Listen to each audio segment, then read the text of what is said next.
Mesdames et messieurs, bonsoir et soyez les bienvenus pour cette nouvelle édition de votre journal de 22 heures. À la une dans l'actualité.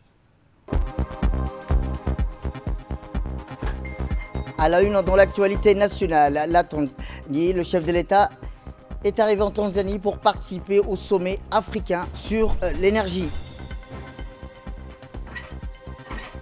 Et toujours dans l'actualité nationale, Djibouti célèbre la fête religieuse de l'Isra et du Mi'raj, l'ascension du prophète Mohammed vers les cieux. Et enfin, dans l'actualité internationale, au Proche-Orient, les Palestiniens commencent à retourner dans le nord dans le cadre de l'accord de cessez-le-feu. C'était les titres. Merci si vous nous rejoignez. Eh bien, je vous dis dans le titre, le président de la République, son Excellence Ismaël Omar Guelleh, est arrivé cet après-midi à Dar es Salaam, en Tanzanie, pour prendre part aux travaux du sommet des chefs d'État et de gouvernement Mission 300, qui se tiendra demain à Dar es Salaam. Ce sommet constitue une occasion pour les leaders africains et représentants des organisations des énergies propres pour aborder les sujets essentiels, notamment les programmes visant à améliorer l'accès à l'électricité et à promouvoir les investissements privés dans le secteur énergétique africain et mettre en place des synergies dans l'accès numérique et les services énergétiques verts.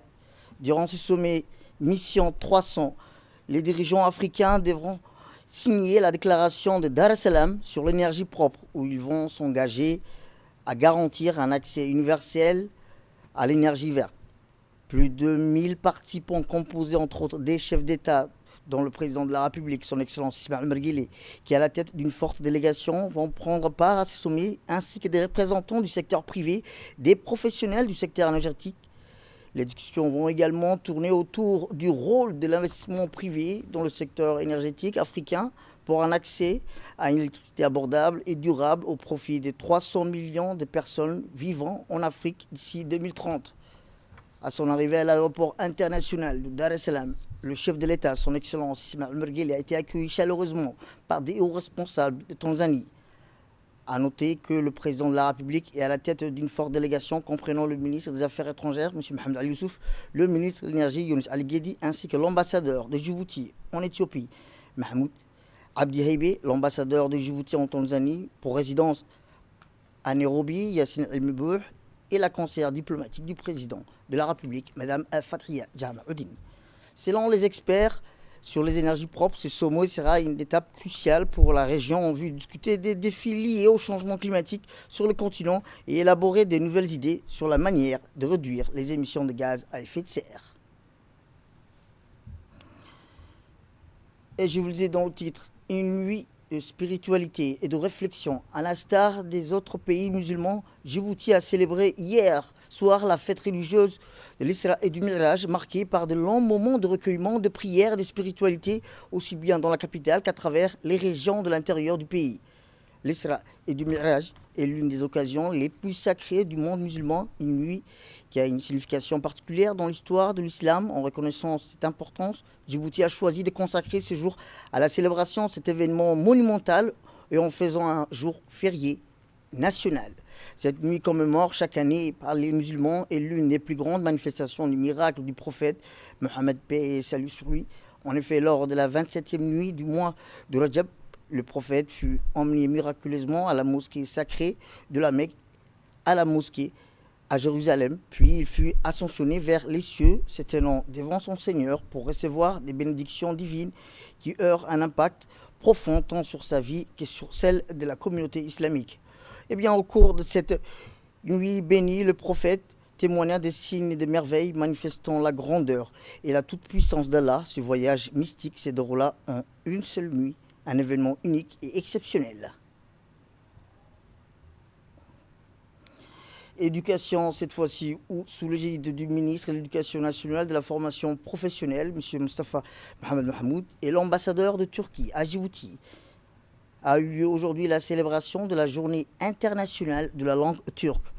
L'événement qui s'est tenu au CFM Omar Guelleh Ahmed, en présence du secrétaire général du MELFOP, Mohamed Abdallah Mayoub, du directeur général de la fondation École Marif à Djibouti, de la directrice générale du CFM, Mme Nima Hassan, des formateurs ainsi que des bénéficiaires. La cérémonie a débuté par l'hymne national des deux pays, Djibouti et la Turquie, symbolisant l'amitié et la coopération entre les nations, suivie par une vidéo chronométrée présentant les cultures de la Turquie et de Djibouti.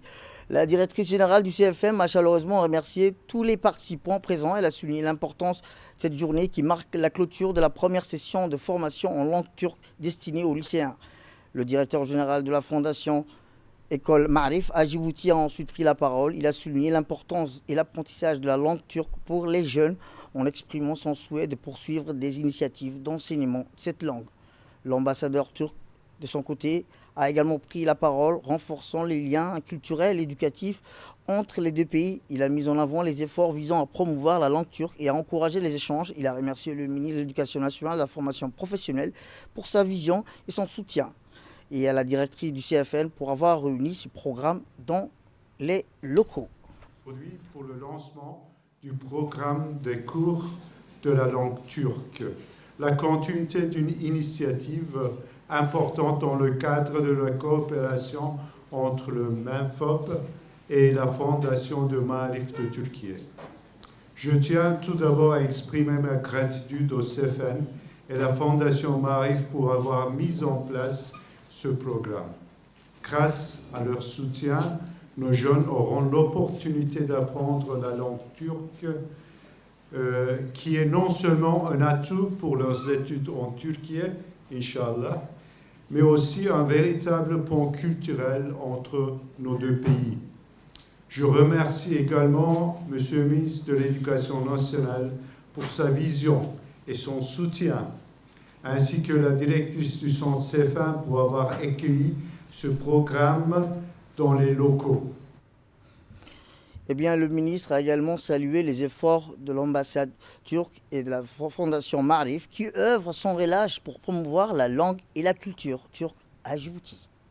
On a la responsabilité en tant que système éducatif de donner à nos jeunes les outils pour réussir dans un monde en pleine mutation.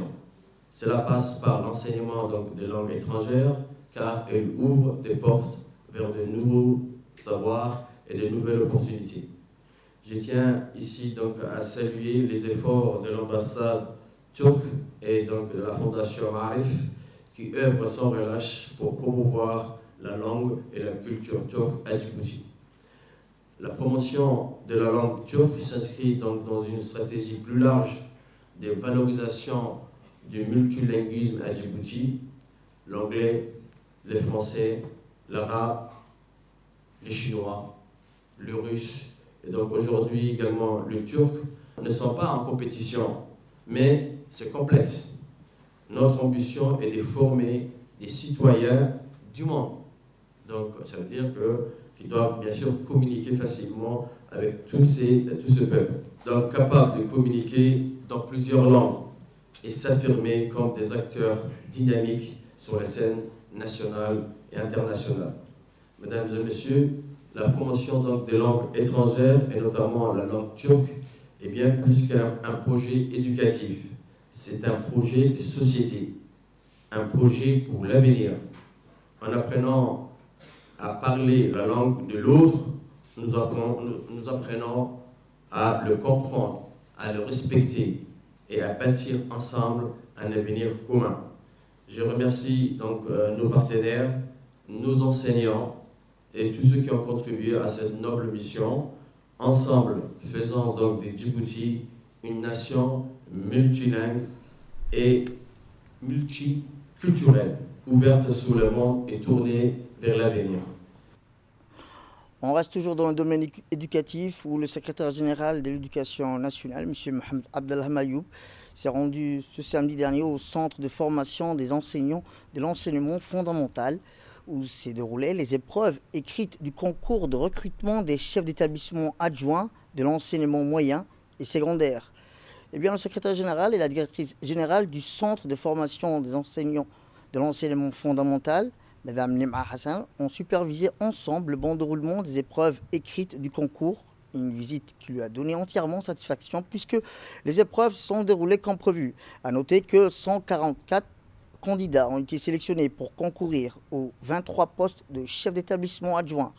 Les lauréats vont bénéficier d'une formation théorique et pratique de 6 mois avant de subir une évaluation finale des compétences.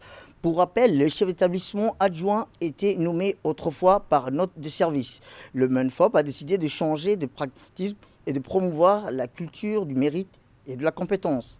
Aussi, un concours de recrutement des chefs d'établissement adjoints de l'enseignement moyen et secondaire ont été mis en place. Ce concours a été ouvert sous certaines conditions de critères qui visent la quête de la qualité dans l'enseignement et l'apprentissage, ainsi que chaque candidat a présenté un dossier de candidature complet avec lettre de motivation, un état des services délivré par la direction des ressources humaines, une appréciation du chef d'établissement et un avis disciplinaire.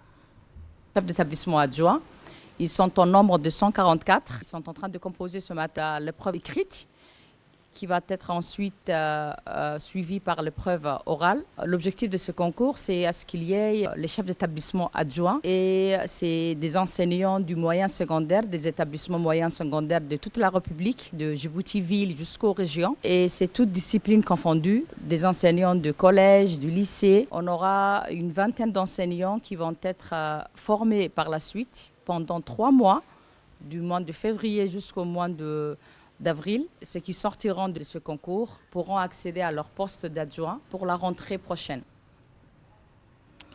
Autre actualité dans ce 22h, c'est aussi cette déclaration exclusive à la télévision nationale où l'ambassadeur de la Palestine à Djibouti, Dr Rouaid Abou Hamcha, a souligné la nécessité de poursuivre la trêve à Gaza afin de mettre fin aux souffrances du peuple palestinien qui durent depuis plus d'1 an. Il a appelé la communauté internationale à soutenir l'arrêt des hostilités et à mettre un terme à la guerre contre le peuple palestinien dans son ensemble. Il a également insisté sur l'importance d'une mise en œuvre complète de la résolution 2735 pour permettre le lancement immédiat des opérations humanitaires et la reconstruction des destructions causées par l'agression israélienne sur la bande de Gaza, qui a provoqué des dégâts considérables dans le but de rendre Gaza une zone invivable en ce qui concerne les perspectives futures de la cause palestinienne. Le diplomate palestinien a exprimé son espoir de mettre fin à la guerre d'extermination menée par l'État d'occupation israélien contre le peuple palestinien, soulignant que la solution réside dans l'examen des racines du problème qui dure depuis plus de 116 ans. Dans ce contexte, l'ambassadeur Rouaid Abou Hamcha a exprimé également son souhait que la nouvelle administration américaine se positionne en faveur du droit international, des résolutions légales internationales et qu'il n'y ait pas de projets visant à liquider la cause palestinienne. Il a ajouté que la communauté internationale doit donc concentrer tous ses efforts pour résoudre la cause palestinienne et ce qui passe par l'octroi au peuple palestinien de ses droits légitimes dans leur intégralité, dans la création d'un État palestinien avec pour capitale Jérusalem. Dans un autre contexte, l'ambassadeur de la Palestine à Djibouti a salué la position ferme et inébranlable de la République de Djibouti en faveur de la cause palestinienne. Il a exprimé ses sincères remerciements à la haute direction politique représentée par le président de la République, son Excellence Ismaël Omar Guelleh, ainsi qu'à l'ensemble du peuple djiboutien pour leur soutien indéfectible qui consolide les efforts du peuple palestinien dans sa quête de justice. L'ambassadeur a rappelé l'engagement constant de Djibouti à défendre la cause palestinienne sur les scènes internationales et régionales. Le diplomate palestinien a souligné le soutien appuyé de Djibouti aux droits légitimes du peuple palestinien à l'autodétermination, notamment par la création de son propre État indépendant. Cette position, selon lui, constitue un principe fondamental qui guide la politique étrangère djiboutienne. Il a ajouté dès les premières heures de l'agression israélienne contre la bande de Gaza, Djibouti a fait preuve d'une clarté de position exemplaire. En effet, le pays a été l'une des 5 nations à saisir la Cour pénale internationale demandant une enquête sur les événements en Palestine. Cette initiative a conduit à l'émission d'un mandat d'arrêt contre le Premier ministre israélien Benjamin Netanyahou et le ministre de la Défense Yoav Gallant. En conclusion de sa déclaration, l'ambassadeur a exprimé encore sa reconnaissance sincère au nom du peuple, des autorités palestiniennes ainsi qu'à son nom personnel, à son Excellence le Président de la République, au gouvernement djiboutien et au peuple djiboutien pour leur soutien constant et authentique à la noble cause palestinienne. Direction le Proche-Orient où les Gazaouis regagnent leur habitation à pied en empruntant la route côtière Al-Rachid. Eh bien, des milliers de Palestiniens ont commencé à regagner le nord de la bande de Gaza très tôt dans le cadre du cessez-le-feu entré en vigueur le 19 janvier dernier. Selon des témoins sur place, dès 7h heure locale, des milliers de personnes ont emprunté à pied la route côtière Al-Rachid en direction du nord de Gaza. Des activistes palestiniens sur les réseaux sociaux ont partagé des vidéos montrant des habitants chantant et célébrant leur retour. Les déplacements vers le nord de Gaza étaient autorisés à pied, mais pas en véhicule par la route côtière à partir de 7 heures. Eh bien, la présidence palestinienne a fermement rejeté dimanche la proposition du président américain Donald Trump de déplacer les Palestiniens de la bande de Gaza, qualifiant cette idée de violation flagrante des lignes rouges. Selon l'agence presse palestinienne Wafa, la présidence a souligné que le peuple palestinien n'abandonnerait jamais sa terre ou ses lieux saints et ne permettront pas la répétition des catastrophes de 1948 et de 1967. Notre peuple restera inébranlablement et ne quittera pas sa patrie. Il s'agit là d'une proposition qui intervient une semaine après l'entrée en vigueur, le 19 janvier, d'un accord de cessez-le-feu dans la bande de Gaza, suspendant la guerre génocidaire qu'Israël mène depuis le 7 octobre et qui a tué plus de 47 300 personnes palestiniennes, dont une majorité des femmes et d'enfants, et ont blessé plus de 111 400. Les attaques israéliennes ont fait plus de 11 000 disparus.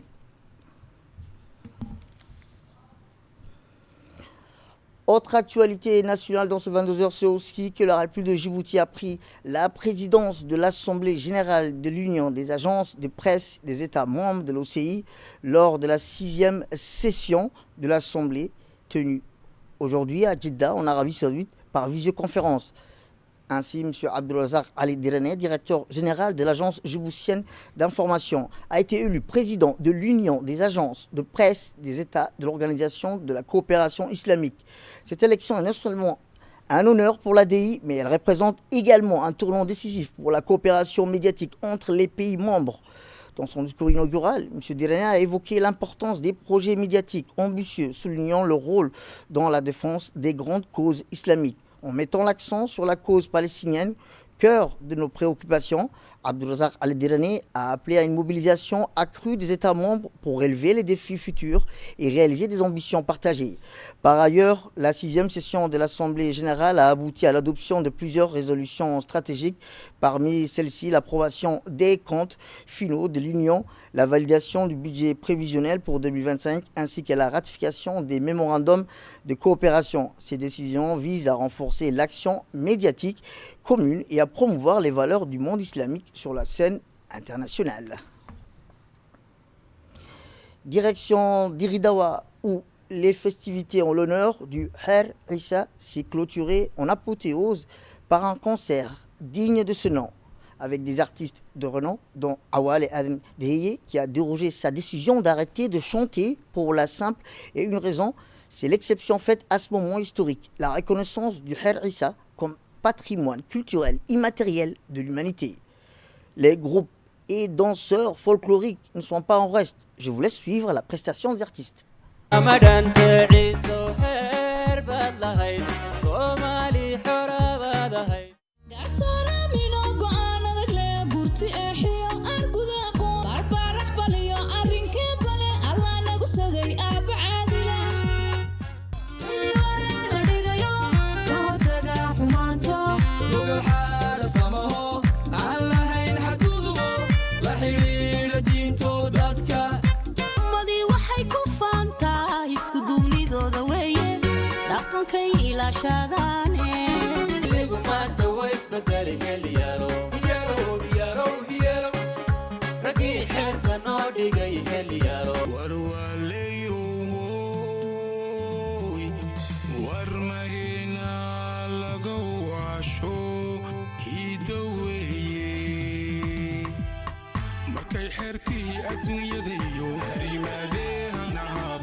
markay xeerkii adduunyadayo harimaadee hanahaban xubnaha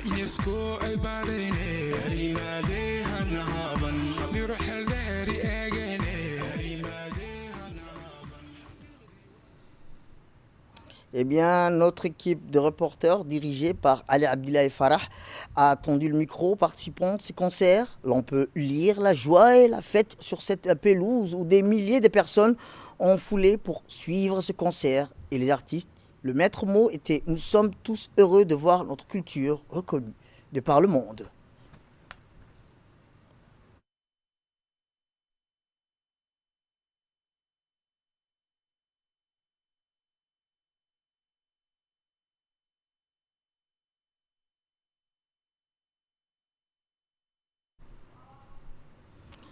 Et avant le départ pour Djibouti, coutume l'oblige, la délégation djiboutienne a pu rencontrer l'OGAS de la communauté Issa. Les femmes issues de la délégation djiboutienne venues participer aux festivités ont eu cet honneur. Une séance où les invocations du Tout-Puissant à ce que la paix, la prospérité et le développement règnent dans notre région.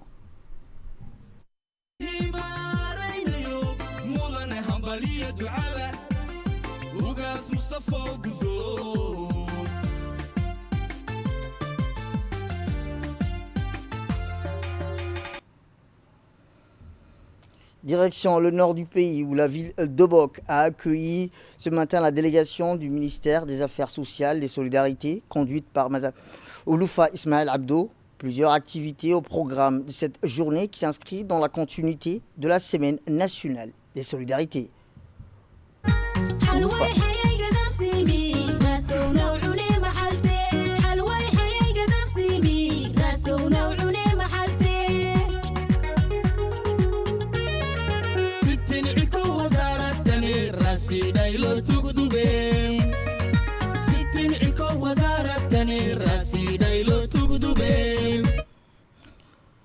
Ainsi, au petit matin, la ministre des Affaires sociales et des Solidarités, conduite par Mme Ouloufa Ismaël Abdo, a procédé à l'inauguration d'une garderie communautaire complètement réhabilitée à Fantahiro, dans la périphérie de Hayou, accueillie sur place par les autorités locales, dont le préfet Adam Moussa Migani, le président du conseil régional, Mohamed Ismaël, et les députés de la région. Cette cérémonie a mobilisé la population de Fantahiro à l'occasion de cet événement.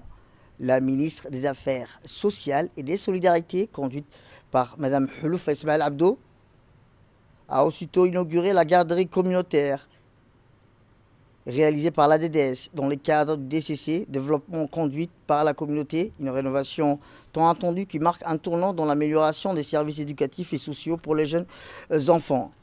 Cette structure réhabilitée, conçue pour accueillir les enfants dès leur plus jeune âge, offrira un espace sécurisé, stimulant pour leur développement, la garderie communautaire de Fantahiro. Ouloufa.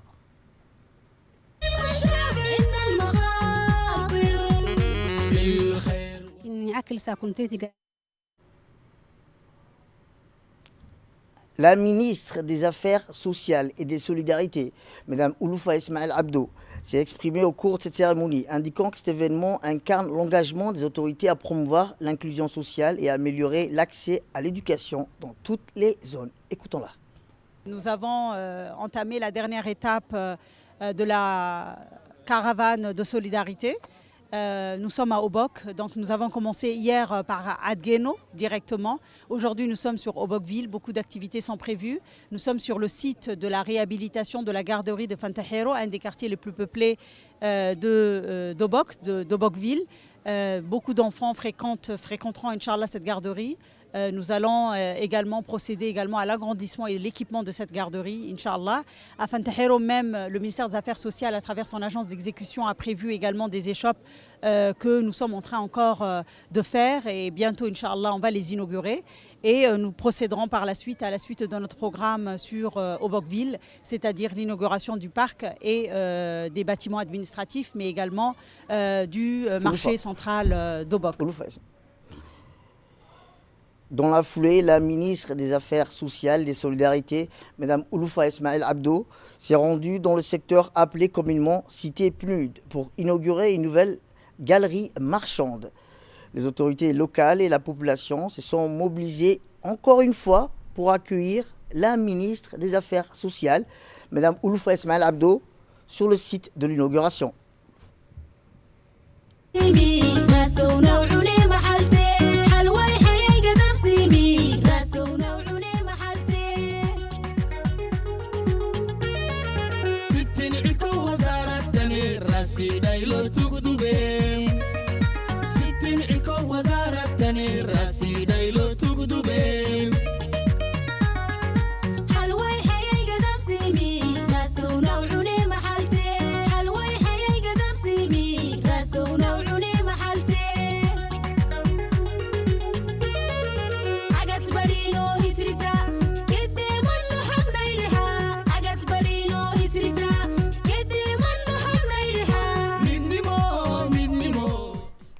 Eh bien, l'inauguration de la nouvelle gare marchande de la ville a été un événement marquant pour les habitants qui ont accueilli avec enthousiasme cette nouvelle structure commerciale en plein cœur de la communauté.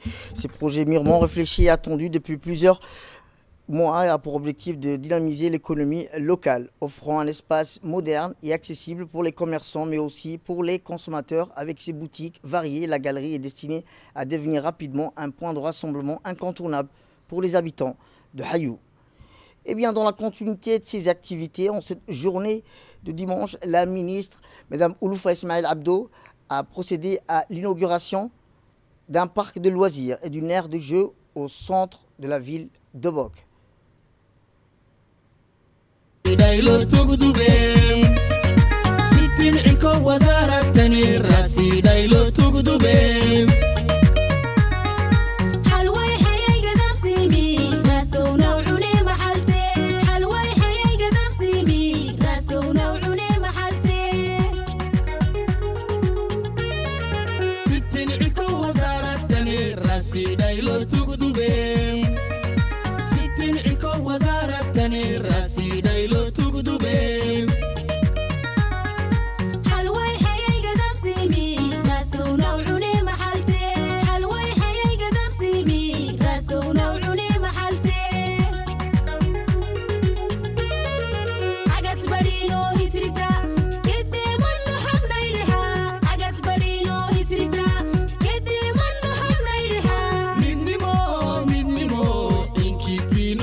Ces accomplissements montrent une orientation stratégique dans le domaine clé qui reflète une vision globale pour la région d'Obok, dans le but de satisfaire les besoins quotidiens des habitants et d'améliorer de manière durable les conditions de vie des Obokois. La détermination à transformer la région d'Obok en modèle de développement intégré est illustrée par cette approche inclusive. Eh bien, écoutons cette fois-ci les propos de la ministre des Affaires sociales et des Solidarités. Sur Hayou, vous avez dû voir un peu maintenant la finalisation du parc. On l'a inauguré aujourd'hui. Nous remettrons les clés au conseil régional. Machallah, c'est un magnifique parc qui est à l'intérieur du centre de Hayou, qui va servir bien sûr pour les loisirs, pour les jeunes, pour les enfants, mais également il y aura un restaurant, une cafétéria, donc pour qu'il y ait un peu de plaisir et un peu de loisirs pour les jeunes de Hayou, mais aussi les moins jeunes. Donc ce parc, nous avons donc l'honneur de le baptiser et de lui donner le nom de Ali Oudoum, donc homme politique et homme de culture obokois. Nous souhaitions, en tant que ministère des Affaires sociales et des Solidarités, et également de son agence d'exécution qui est l'ADDS, vraiment transformer la ville de Hayou. C'est une ville qui a une telle beauté, qui a des côtes vraiment magnifiques, et nous aimerions, avec le conseil régional, avec les honorables députés ici présents, que je remercie évidemment pour leur présence et leur soutien indéfectible pour notre département, transformer cette ville de Hayou et devenir vraiment une des plus belles villes touristiques de la République de Djibouti. Eh bien, les représentants de la population d'Obok se sont directement adressés plutôt à la ministre des Affaires sociales et des Solidarités pour lui faire part de leurs préoccupations. Rappelons que les habitants du chef-lieu de ces périphéries ont d'abord remercié la ministre pour son déplacement chez eux pour les écouter. Ils ont également exprimé leur reconnaissance pour toutes les relatives réalisations faites dans la ville de Boc. Les femmes ont fait part à la ministre de leur volonté de créer davantage des activités génératrices de revenus et ont dans ce sens demandé des soutiens.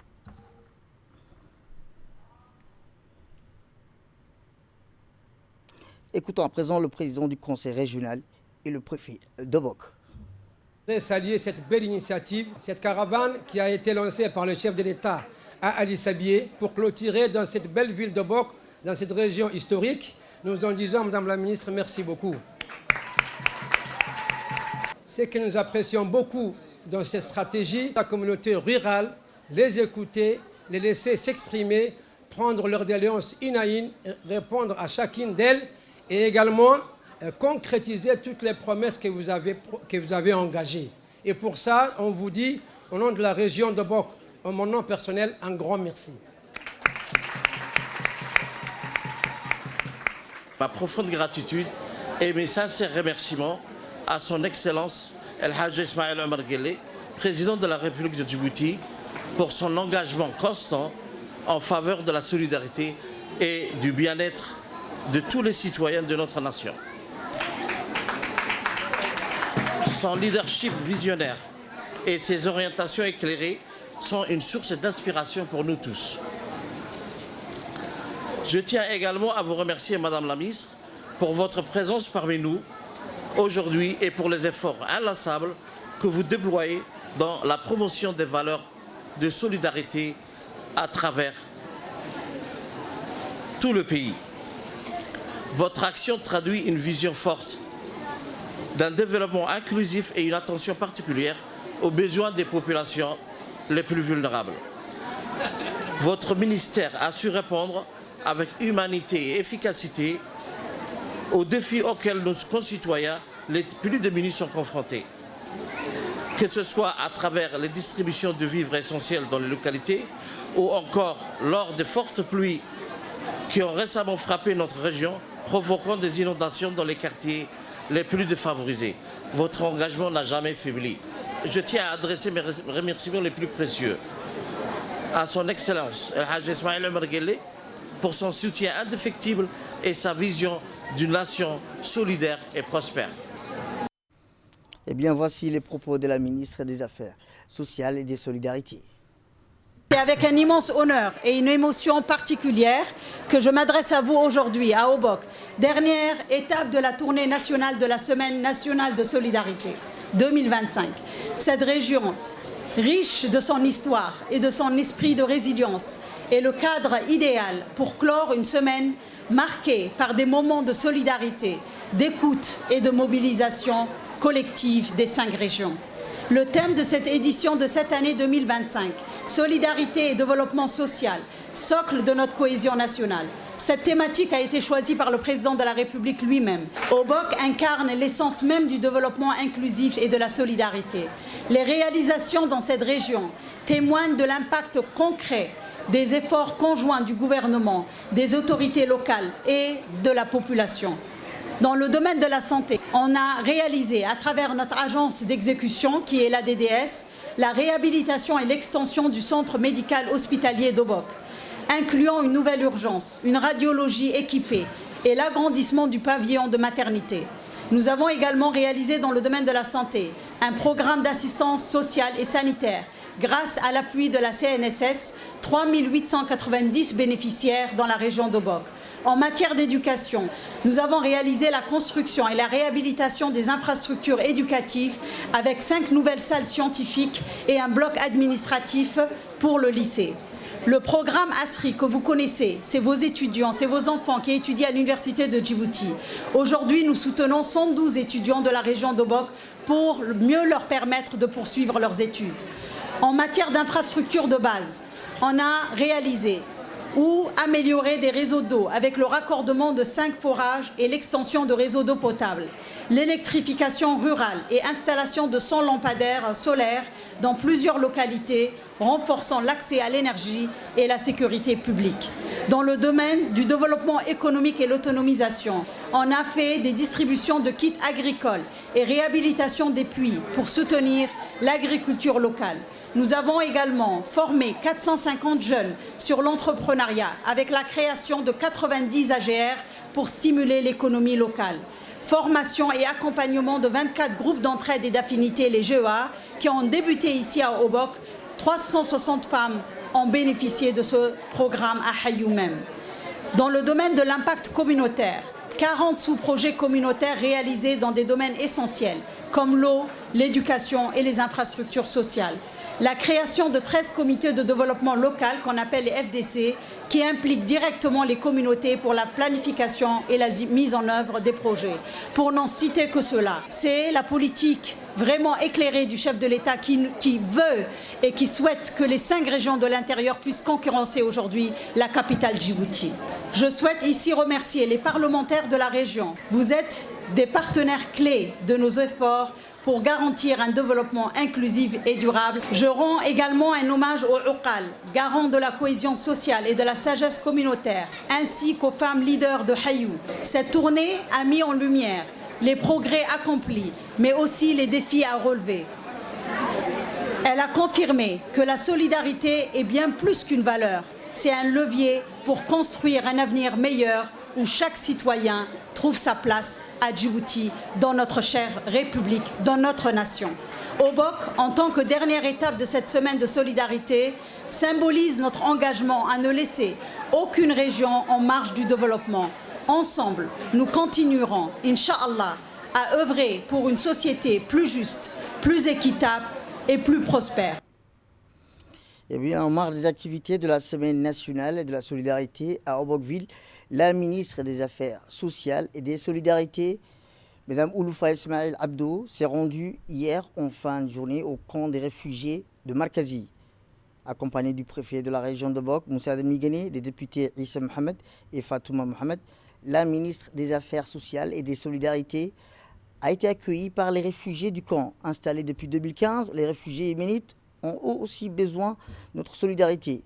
C'est dans ce cadre que la ministre s'est entretenue avec ces derniers qui l'ont remercié pour être venus à leur rencontre.